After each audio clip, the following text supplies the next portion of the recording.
Welcome back to BCN news.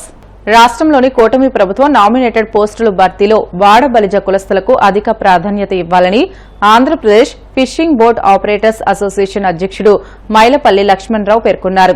Visakha fishing హార్బర్లోని association కార్యాలయంలో ఏర్పాటు చేసిన మీడియా సమావేశంలో ఆయన మాట్లాడుతూ గత ప్రభుత్వం ఫిషరీస్ కార్పొరేషన్ చైర్మన్ పదవిని వాడ బలిజలకు కేటాయించగా కూటమి ప్రభుత్వం అగ్నికుల క్షత్రియులకు కేటాయించడం సరికాదని అన్నారు.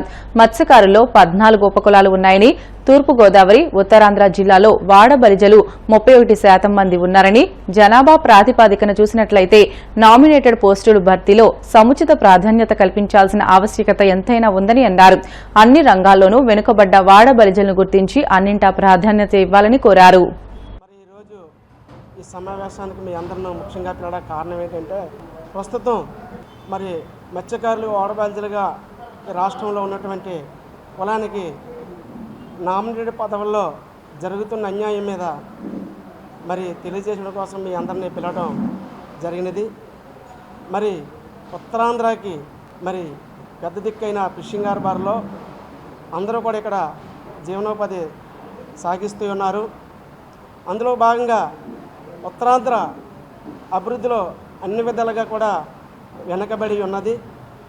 ఈ రోజున మరి అందరూ కూడా ఈ ఫిషింగ్ హార్బర్లో ఉత్తరాంధ్ర వచ్చి జీవనోపాధి సాగిస్తున్న తరుణంలో మరి నామినేట్ పదవులు వచ్చేసరికి వాడబాల్జీ కులం సంబంధించిన వాళ్ళకి మరి మొండిసేయి చూపడం జరుగుతుంది. మరి 2024లో కూటమి ప్రభుత్వం అధికారంలోకి వచ్చిన తర్వాత మరి పరిపాలన అనేది ఒక ప్రణాళిక పద్ధతిగా జరుగుతుందని అందరం కూడా చూస్తున్నాం. అలాగే ఆచరణ కూడా జరుగుతుంది.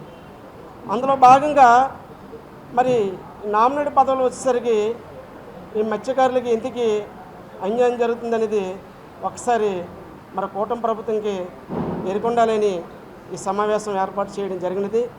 ముఖ్యంగా మరి ఈ మత్స్యకారులు అనేది 14 కులాలు. అందులో భాగంగా మరి 31% వాడబాల్జీ వారు ఉన్నారు, 21% అగ్నికుల క్షత్రియులు ఉన్నారు, 2% అలాగే వన్ను కులం వారు ఉన్నారు. ఈ విధంగా మరి విభజించి చూసినా సరే 31% ఉన్న మరి వాడబాల్జీలకి కార్పొరేషన్ చైర్మన్ అనేది గుర్తించకపోవడం చాలా బాధాకరమైన విషయం. ఎందుకంటే మరి 1983 నుంచి తెలుగుదేశం ప్రభుత్వం స్థాపించిన నుంచి ఎన్టీ రామారావు గారు మరి మత్స్యకారులందరూ కూడా తెలుగుదేశం ప్రభుత్వానికి అండదండగా ఉండి మరి ఈ 3 జిల్లాలు అయితేనేమి 7 జిల్లాలు అయితేనేమి పిసరమాన ఉన్నటువంటి జిల్లాల్లో మరి ఏ నాయకు నిలబెట్టినా ఆ గెలుపు కోసం మత్స్యకారులు ముందుండి గెలిపించడానికి ఎంతో కృషి చేస్తున్నారు. మరి నామినేట్ పదవులు వచ్చేసరికి మరి ఎందుకు మొండి చేసి చూస్తున్నారో మాకేం అర్థం అవ్వట్లేదు. అన్నిటికీ మించి మరి అగ్రకులాల వారికి అండదండగా నిలబడి మరి పిసరమన్ అనేవాడు మరి మాట ఒకటి పని ఒకటి ఉండదు. మరి పిసరమన్ అనేవాడు ఒకసారి ఎవరికైనా మాటిస్తే మరి చివరి ప్రయాణం వరకు కూడా మరి అది నెరవేరే వరకు కూడా వారితోనే ఉండడం మొదటి నుంచి వస్తున్న ఆనవాయితీ. అలాగే తెలుగుదేశం పార్టీతో ఎప్పుడు కూడా ఏ క్యాండిడేట్ నిలబెట్టినా మరి ఈ వాడబాల్జీ వాళ్ళు దగ్గరుండి గెలిపించి అన్ని విధాలుగా సహకరిస్తున్నప్పటికీ మరి నామినేట్ పదవులు వస్తాడు ఎందుకు మరి మొండి చేసి చూపుతున్నారో మాకు అర్థమవట్లేదు.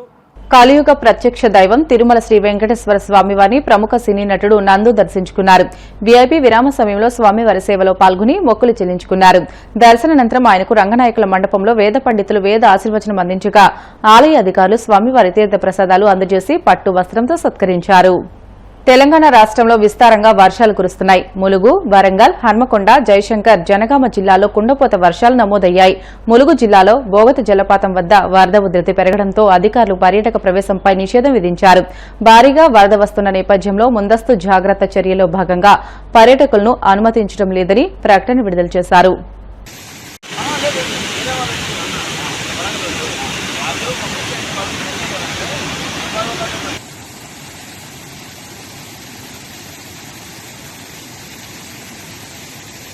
వార్తలు ముగించే ముందు ముఖ్యాంశాలు మరొకసారి.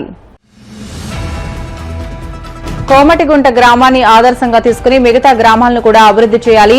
శాసనసభ డిప్యూటీ స్పీకర్ ఉండి ఎమ్మెల్యే రఘురామకృష్ణరాజు పిలుపు. నెల్లూరు మైనింగ్ కేసులో చట్టం తన పని తాను చేసుకుపోతుందన్న మంత్రి ఆనం. తప్పు చేసిన వారిపై ఖచ్చితంగా చర్యలు తీసుకుంటామని హెచ్చరిక. తాడేపల్లి వైసీపీ కేంద్ర కార్యాలయంలో ఘనంగా గుర్రం జాషువా వర్ధంతి. విగ్రహానికి పూలమాలలు వేసి నివాళులు అర్పించిన వైసీపీ నేతలు. భీమవరం మావుళ్లమ్మని దర్శించుకున్న పశ్చిమ గోదావరి జిల్లా కలెక్టర్ నాగరాణి.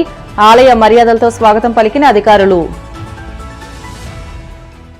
ఇవి ఇప్పటి వరకు బులెటిన్లోని అప్డేట్స్. మరిన్ని వార్తల కోసం BCN digital YouTube channel, Facebook పేజీని ఫాలో అవ్వండి. అప్డేట్ వార్తల కోసం ప్లీజ్ డూ సబ్స్క్రైబ్.